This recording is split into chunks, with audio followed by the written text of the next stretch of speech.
Welcome students, आप सभी का एक बार फिर से स्वागत है अपनी इस ऑनलाइन क्लास में। लास्ट क्लास में हमने बात की थी लेसन नंबर 6 की, जिसके अंतर्गत हमने द्विविमीय टक्कर को पढ़ा था और उस टॉपिक के साथ ही अपना लेसन नंबर 6 वो कंप्लीट हो गया था। आज बच्चों अपने 7वें लेसन को बीच में छोड़ते हुए लेसन नंबर 8 की बात करने वाले हैं डायरेक्टली, और लेसन नंबर 8 होगा अपने पास गुरुत्वाकर्षण। तो इस लेसन में अपने गुरुत्वाकर्षण के बारे में अध्ययन करेंगे। तो सबसे पहले अपने बच्चों जानेंगे कि गुरुत्वाकर्षण बल क्या होता है।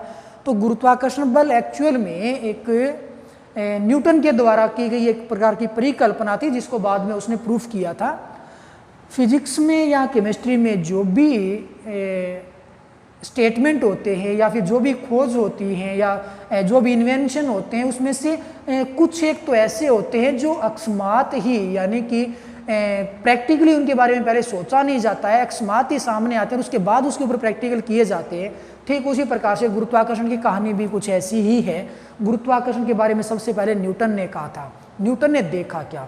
न्यूटन एक बार ऐसा देखते हैं कि वो एक सेब के पेड़ के नीचे बैठे हुए हैं। क्या है? एक सेब के पेड़ के नीचे बैठे हुए, ऊपर से एक सेब टूटता है और नीचे ग्राउंड की ओर आता है। तो न्यूटन ने ऐसा देखा कि ये जो सेब है वो नीचे ग्राउंड की ओर ही क्यों आया, वो ऊपर रुका क्यों नहीं, या फिर वो लेफ्ट राइट क्यों नहीं गया, या ऊपर क्यों नहीं गया, वो ग्राउंड की ओर ही क्यों आता है।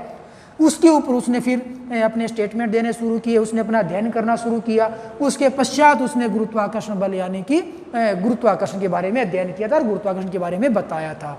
तो ये सेब नीचे की ओर ही क्यों आता है, इसके पीछे फिर न्यूटन के क्या क्या स्टेटमेंट थे। तो न्यूटन ने ऐसा कहा था कि ब्रह्मांड में जितनी भी वस्तुएं, जरूरी नहीं कि पृथ्वी हो, ब्रह्मांड में जितनी भी वस्तुएं हैं वो सारी की सारी वस्तुएं एक दूसरे को अपनी ओर आकर्षित करते हैं। यानी कि एक वस्तु है वो दूसरी वस्तु को अपनी ओर आकर्षित करती है, एक अन्य वस्तु है वो किसी अन्य वस्तु को फिर अपनी ओर आकर्षित करती है। तो ब्रह्मांड में जितनी भी वस्तुएं हैं वो सारी की सारी एक दूसरे को अपनी ओर आकर्षित करती हैं, यानी कि उनके मध्य एक आकर्षण प्रकृति का बल लगता है। उस आकर्षण प्रकृति के बल को ही गुरुत्वाकर्षण कहते हैं। अब तक शायद आप लोगों ने ये पढ़ा होगा कि पृथ्वी के द्वारा लगने वाला जो आकर्षण बल है वो गुरुत्वाकर्षण बल है। ऐसा कुछ नहीं है।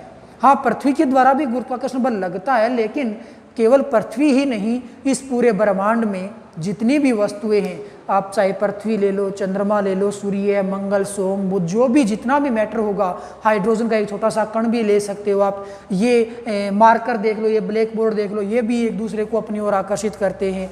तो इस ब्रह्मांड में जितनी भी वस्तुएं वो सारी की सारी एक दूसरी वस्तुओं को अपनी ओर आकर्षित करती है, और वस्तुओं के मध्य ये जो अन्योन्य आकर्षण प्रकृति का बल लगता है, उस बल को ही अपने गुरुत्वाकर्षण बल कहते हैं। तो जैसा कि हमने ये कहा कि ये मार्कर है, ये ब्लैक बोर्ड है, इनके ऊपर भी गुरुत्वाकर्षण बल लगता है, ये भी दोनों अपने को एक दूसरी ओर आकर्षित करते हैं। तो फिर ये एक दूसरे की ओर जाते क्यों नहीं है? तो बच्चों इसके पीछे का मैटर ये होता है कि जो वस्तु जितनी ज़्यादा आकार में बड़ी होगी, जिसका द्रव्यमान जितना ज़्यादा होगा, बात द्रव्यमान की होगी यहाँ पे, आकार में बड़ा होने का मतलब द्रव्यमान की बात होगी यहाँ पे। जो वस्तु जितनी ज़्यादा बड़ी होगी, जिसका जितना ज़्यादा द्रव्यमान होगा, उसके पास आकर्षण प्रकृति उतनी ही ज़्यादा होगी। अब जैसे ब्लैक बोर्ड और मार्कर है, इनको चाहे कितना भी समीप रख लो, यदि हम उसको छोड़ दे तो ये पृथ्वी की ओर ही जाएंगे, क्योंकि यहाँ फिलहाल इस अपने आसपास के माहौल में सबसे बड़ा आकार है वो पृथ्वी का है। अतः कोई भी वस्तु है वो पृथ्वी की ओर आकर्षित होती है, यानी कि पृथ्वी के गुरुत्वाकर्षण के अंतर्गत वो गति करने लगती है। तो यहाँ पृथ्वी की ओर सारी वस्तुएं आकर्षित होती हैं, क्योंकि पृथ्वी का आकार, उसका द्रव्यमान है वो अन्य वस्तुओं की तुलना में ज़्यादा है। अब जैसे कि चंद्रमा है, चंद्रमा पृथ्वी से टकराता नहीं है, पृथ्वी के चारों ओर चक्कर काटता है अभिकेंद्रीय बल के कारण। तो यहाँ पे अन्य और भी कण हैं जो एक दूसरे को आकर्षित करते हैं, जैसे कि मंगल ग्रह हो गया, बुध ग्रह हो गया, या सूर्य हो गया, बहुत सारे कण हैं जिसकी भी आप कल्पना कर सकते हो कि जितने कण होंगे वो सारे के सारे अपने एक दूसरे को आकर्षित करते क्यों, और उनके मध्य जो आकर्षण बल लगता है वही क्या कहलाता है? गुरुत्वाकर्षण बल कहलाता है। अब तो बच्चों ये तो बात होगी गुरुत्वाकर्षण बल की। अब अपने क्या देखेंगे कि यदि वस्तुओं के मध्य गुरुत्वाकर्षण बल लगता है तो वो कितना बल लगता है, उसकी अपने बात करने वाले वो स्टेटमेंट या फॉर्मूला है वो क्या बनने वाला है। तो नेक्स्ट बच्चों अपने बात करेंगे उसके नियम की, जिसको अपने गुरुत्वाकर्षण का सार्वत्रिक नियम बोलते हैं।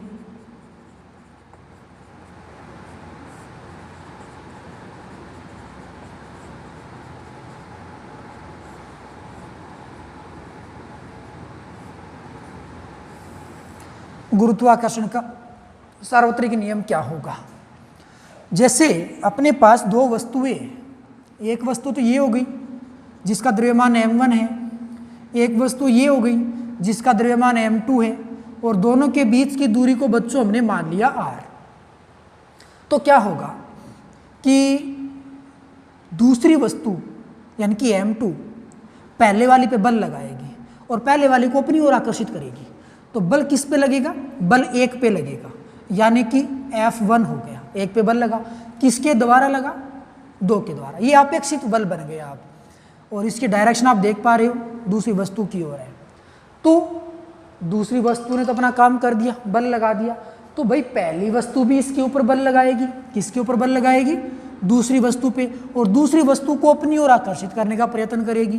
तो इसके ऊपर भी इस डायरेक्शन में बल लगेगा। बल किस पे लगा है? दूसरी वस्तु पे। किसके द्वारा? पहली के द्वारा। तो ये हो गया जी बल का रिप्रेजेंटेशन। और ये दोनों ही बल एक दूसरे की विपरीत दिशा में, परिमाण में ये समान होंगे, यानी कि यहाँ पे क्रिया प्रतिक्रिया नियम की पालना हो जाएगी। तो ये जो लगने वाला बल है वो कितना होगा, कैसे होगा, किस पे डिपेंड करता है? तो बच्चों ये जो लगने वाला गुरुत्वाकर्षण बल होता है ना, वो किन दो कणों के मध्य लग रहा है? उन दोनों कणों के द्रव्यमान के परिमाण के गुणनफल के समानुपाती होता है। यानी कि द्रव्यमान का परिमाण कितना है, सिंपल शब्दों में कहूँ तो द्रव्यमान कितना है, द्रव्यमान के गुणनफल के समानुपाती होता है। तो इनका गुणनफल कर लीजिए, m1 m2 हो गया। तो ये समीकरण नंबर 1 आ गया। लगने वाला बल किस पे डिपेंड किया? द्रव्यमान के ऊपर डिपेंड किया, और द्रव्यमान के गुणनफल के समानुपाती हमें प्राप्त हुआ। दूसरी साइड में बात करेंगे तो ये तो बल लगता है ना, वो दोनों के मध्य की दूरी के वर्ग के व्युत्क्रमानुपाती लगता है। यानी कि F समानुपाती 1/r² कह दो चाहे, और चाहे F व्युत्क्रमानुपाती r² कह दो, एक ही बात होगी। क्या होगा? F समानुपाती 1/r² या F व्युत्क्रमानुपाती r²। अब आप इसको क्या करो, समीकरण 1 और 2 को अरेंज कर लो। समीकरण 1 व 2 से तो ये क्या बन जाता है? F समानुपाती m1 m2 बटे में r²। और यहाँ बच्चों समानुपाती का यदि अपने निशान हटा दे तो एक नियतांक निकल के आता है कैपिटल G, और ये आ जाएगा m1 m2 बटे में r²। समीकरण नंबर आ गई 3। ये गुरुत्वाकर्षण बल का फॉर्मूला निकल के आया, F बराबर G m1 m2 बटे में r²। यहाँ बच्चों कैपिटल G क्या चीज़ है? जहाँ capital G गुरुत्वीय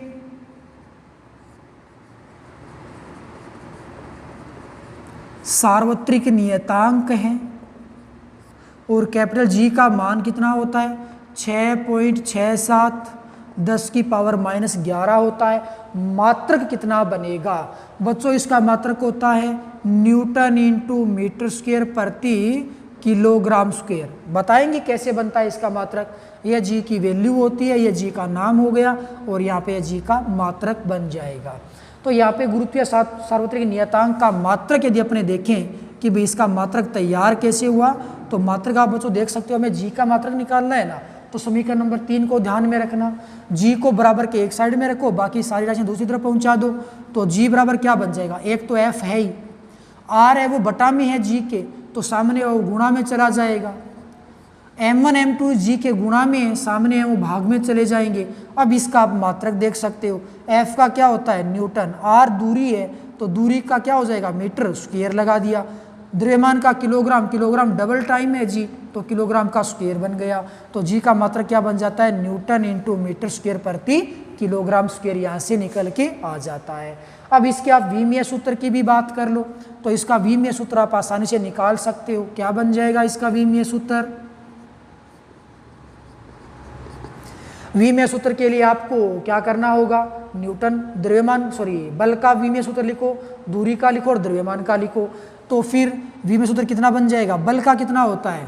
m1 L1 T-2 होता है। दूरी का कितना होता है? L1, लेकिन स्क्वायर करना है तो L2 लगा दिया। द्रव्यमान m से रिप्रेजेंट हो जाएगी, यानी कि m आ जाएगा।